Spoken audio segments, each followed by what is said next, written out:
semua, perkenalkan nama saya Denny Kurniawan. Saya adalah mahasiswa dari Universitas Tangerang Raya, program studi manajemen.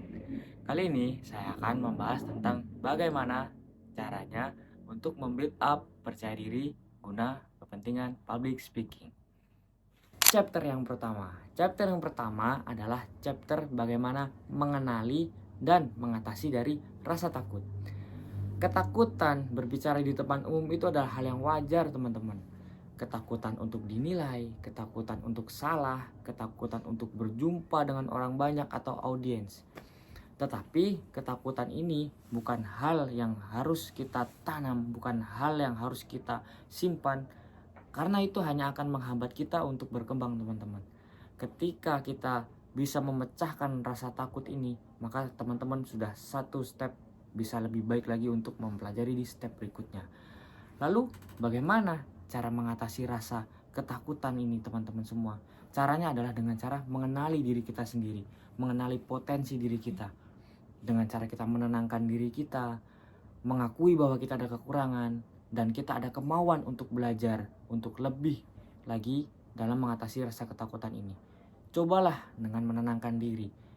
Bangunlah kepercayaan diri itu dari dalam diri kita masing-masing terlebih dahulu, bahwa kita bisa dan kita mau untuk belajar.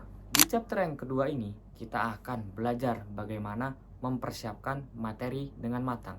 Karena persiapan materi yang matang adalah kunci dari public speaking dan juga kunci dari peningkatan kepercayaan diri teman-teman semua. Pahami materi kalian dengan baik-baik. Buat outline presentasi yang jelas dan terstruktur. Latih presentasi kita secara berulang, mulai dari diri kita sendiri, berlatih di depan cermin, berlatih di depan teman-teman kita, berlatih di depan keluarga kita. Praktek-praktek seperti ini membantu kita merasa lebih nyaman, merasa lebih percaya diri saat tampil di depan audiens yang sebenarnya.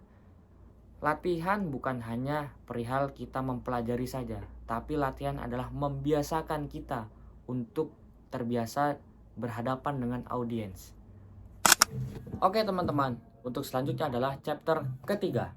Di chapter ini kita akan belajar bagaimana membangun koneksi dengan audiens.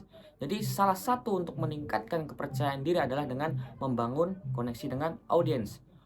Buat kontak mata dengan beberapa orang yang ada di hadapan kita atau bisa disebut dengan audiens. Gunakan bahasa tubuh yang ramah seperti tersenyum, mengangguk. Ajukan pertanyaan kepada audiens untuk melibatkan mereka di dalam presentasi kita. Dengan membangun koneksi, kita akan merasa lebih dekat lagi dengan audiens.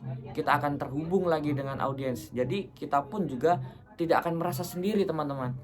Kita akan merasa menyatu dengan audiens dengan cara kita berinteraksi dengan audiens, dengan cara kita menyapa, kontak mata, dan ada interaksi-interaksi lainnya. Sehingga hubungan kita juga terjalin dengan audiens, sehingga kita tidak merasa sendiri di atas panggung ataupun di hadapan audiens, dan kita bisa kuasai audiens tersebut dengan cara kita terjun langsung dengan mungkin tanya jawab, atau mungkin dengan kotak mata, atau dengan percakapan-percakapan ringan menyapa di audiens tersebut. Next, lanjut lagi di chapter 4, yaitu tentang menerima kritik dan belajar dari kesalahan. Tidak ada yang sempurna, teman-teman. Semuanya melalui proses, semuanya melalui tahap pembelajaran yang tidak serta-merta instan langsung jadi. Tidak ada yang sempurna.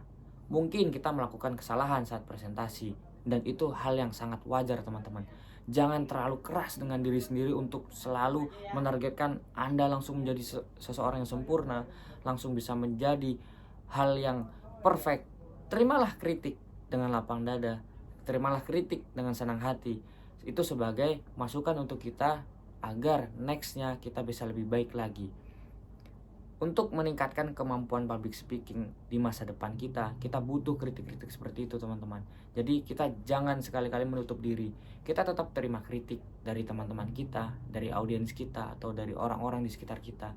Dan kita belajar atas kesalahan-kesalahan, belajar atas kritik-kritik tersebut untuk mengupgrade diri kita, mengupgrade skill kita dalam berbicara, mengupgrade rasa kepercayaan diri kita untuk bisa berkembang jauh lebih baik lagi. Baik atau tidaknya presentasi itu adalah sebuah proses, teman-teman. Yang penting adalah kalian mau menerima kritik dan mau untuk belajar. Baik teman-teman, setelah kita mempelajari 4 chapter bagaimana membangun kepercayaan diri melalui public speaking, saya akan menarik sebuah kesimpulan. Kesimpulannya adalah public speaking bukan hanya tentang menyampaikan informasi saja, tetapi juga tentang membangun kepercayaan diri dengan cara mengenali rasa takut, mempersiapkan diri dengan matang, membangun koneksi dengan audiens, dan menerima kritik.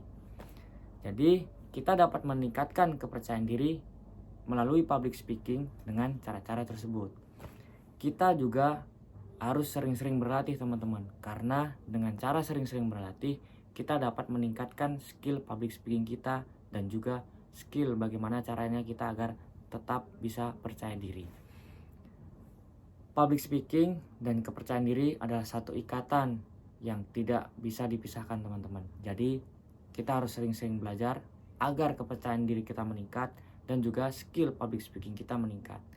Jadi buat teman-teman yang masih dalam tahap belajar, tetap semangat, tetap terus berlatih, dan jangan pernah menyerah. Terima kasih.